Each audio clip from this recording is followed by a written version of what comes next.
Vous faites très bien de nous suivre sur Afro Info D143. Le Léopard senior de la RDC séjourne à Khartoum en prévision de la deuxième journée des éliminatoires de la Coupe d'Afrique des Nations Côte d'Ivoire 2023.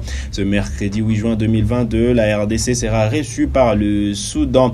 Les Fauves congolais ont quitté Kinshasa dimanche 5 juin 2022. Comment était le voyage de Léopard? Réponse dans ces reportages de la cellule des communications du ministère des Sports.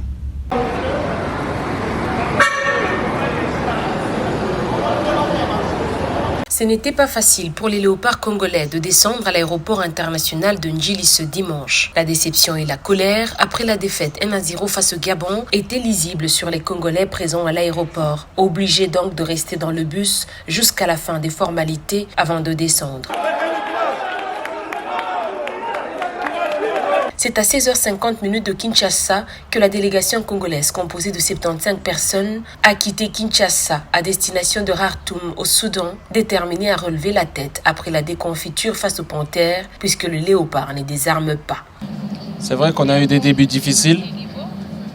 On aurait espéré démarrer d'une manière différente. Maintenant, comme j'ai pu le dire à mes coéquipiers, il reste encore beaucoup de temps, encore beaucoup de matchs pour faire beaucoup mieux.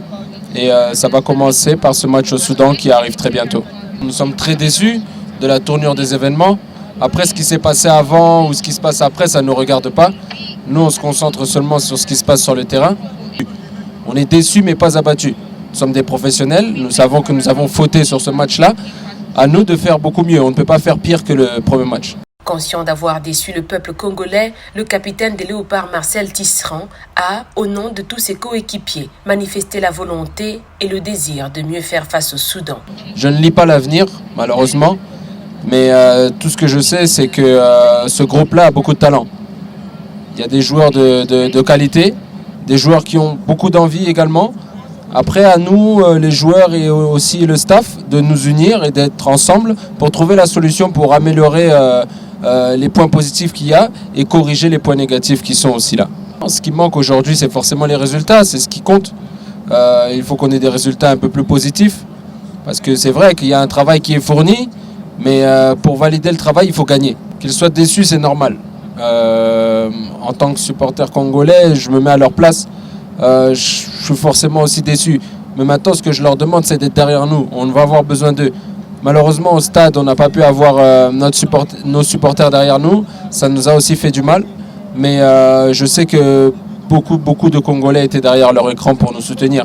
On va avoir besoin d'eux encore pour nous soutenir tout au long de cette campagne. Une victoire en terre soudanaise mercredi prochain s'avère importante pour redorer l'image de la République démocratique du Congo, ternie après 2 défaites consécutives de la sélection aux éliminatoires à la Coupe du Monde 2022 et aux éliminatoires à la CAN 2023. Parlons de la Vodacom Ligue 1 dans cette production sur Afro Info D143. 2 matchs étaient à suivre dimanche 5 juin 2022 au stade des Martyrs à Kinshasa. Dans la première rencontre, la jeunesse sportive groupe Bazano a eu raison du Daring Club Motema Pembe sur la note étriquée d'1-0. Suivez ici les résumés du match. Celle de la JS Groupe Bazano, c'est parti pour ces matchs. Attention avec cet enchaînement, la claquette du boxer. Kamakaman Doko pour empêcher ces tirs calibrés. Attention magistrale. Cette frappe qui vient, le but de la JS Groupe Bazano. Quel tir calibré de Basuki Kaibura qui permet à la JS Groupe Bazano de mener le Daring Club Motema Pembe sur stade des Martyrs. Bel entame pour cette formation. Et je disais que le Daring Club Motema Pembe aura une tâche beaucoup plus compliquée que lors de la précédente rencontre face à Songa Balende. On a vu les intentions de la JS Group Bazano depuis le début de cette rencontre et que c'est une équipe qui est en train de mettre en mal son adversaire. De la JS Group Bazano, c'est parti avec Junior Aboukane. Moussinga devant Vikundengala, le centre de Moussinga pour Junior Aboukane. Attention, la frappe de Junior Aboukane, interceptée par le buteur Iboula Basuki Gloire. Encore une fois, la percussion est bonne pour Moussinga. La mi-temps ici au stade des Martyrs. 0 pour le Daring Club Motema Pembe.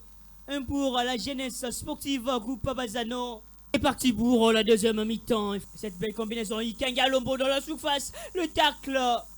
Le penalty.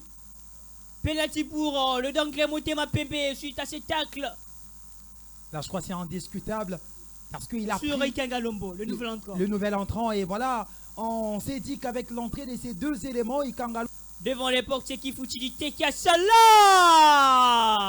Et c'est le portier qui Foutini qui s'en sort très bien dans ce duel. Devant Jimmy Baindula Congo. Ah, certainement, je ne le vois pas trop dans cet exercice. Je ne sais pas pourquoi il a préféré aller jouer. Et déjà, avant d'aller tirer son penalty, il ouvre déjà le pied. Et ça donne l'intention au portier de savoir anticiper quel angle le tireur va prendre. Et là, l'anticipation, il était merveille.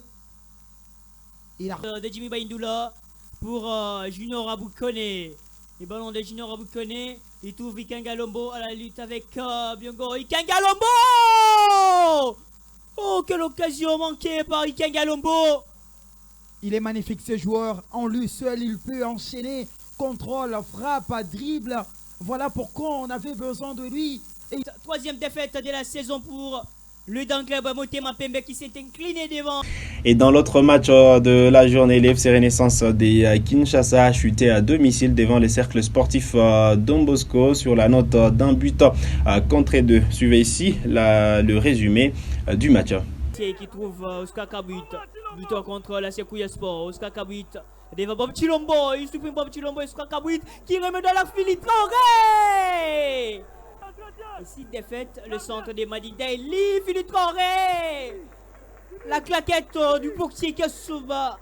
Héritier qui contrôle juste dans le barrage d'enchaînement de Oscar Kabut. Et c'est le portier Soba Kassoma qui s'en sort très bien. C'est Mbalatita qui s'élance directement dans les gants du portier Hugo Rubembe. Philippe Traoré devant Landou Poitiers. Madindaeli pour Philippe Traoré. Il retrouve Madindaeli, Oscar Kabut est là. L'ouverture du score des Salésiens. Quelle belle combinaison. Madindaeli pour Oscar Kabut. Il faut également signaler l'intelligence de Philippe Traoré.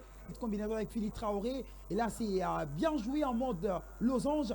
Une combinaison à 3. Et la finition, elle est parfaite.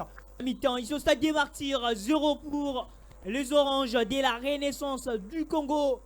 1 pour les Salésiens du cercle sportif Don Bosco. But marqué par Oscar Kabut. C'est reparti pour la seconde mi-temps. Les Oranges ont l'obligation de faire mieux. Pourquoi pas d'obtenir l'égalisation encore. De renverser la situation comme ça a été récemment face à la jeunesse sportive de Kinshasa. Qui tente de dégager Mbabou Timba pour Idriss Kisha. Kisha qui combine. Kisha! Quelle intelligence de Kisha Idriss pour marquer le deuxième but du CS Don Bosco. Belle opération pour les Salésiens dans cette explication. 0 pour la Renaissance, 2 pour les CS Don Bosco. Ça ne pardonne pas quand vous commettez une bourde dans cette périmètre, dans cette zone. Il a manqué son dégagement et ça profite à Idriss Kisha. Quelle intelligence de Kisha pour supprimer les deux défenseurs de la Renaissance du Congo. Et un petit peu encore terminé, mais déjà il faut signaler que c'est une équipe qui est en train de se battre pour son maintien. Renaissance du Congo qui est à la 7e faut l'exaucer. Et il trouve Simon Beauté. Quelle belle percussion de Moufouel exaucé. Et la réponse, là on revoit. On revoit ses buts. Regardez-moi. J'adore la qualité, la percussion et la passe qui est parfaite. La fin de cette explication. 1 pour la Renaissance du Congo. 2 pour le cercle sportif Don Bosco. Belle opération pour l'équipe louchoise. C'est sur cette note que nous arrivons au terme de cette production. Sur Afin Info 243, vous êtes nouveau à la chaîne, cliquez sur s'abonner, activez la cloche des notifications pour ne manquer aucune de nos prochaines publications. Likez cette vidéo si elle vous a plu et merci de nous avoir suivis.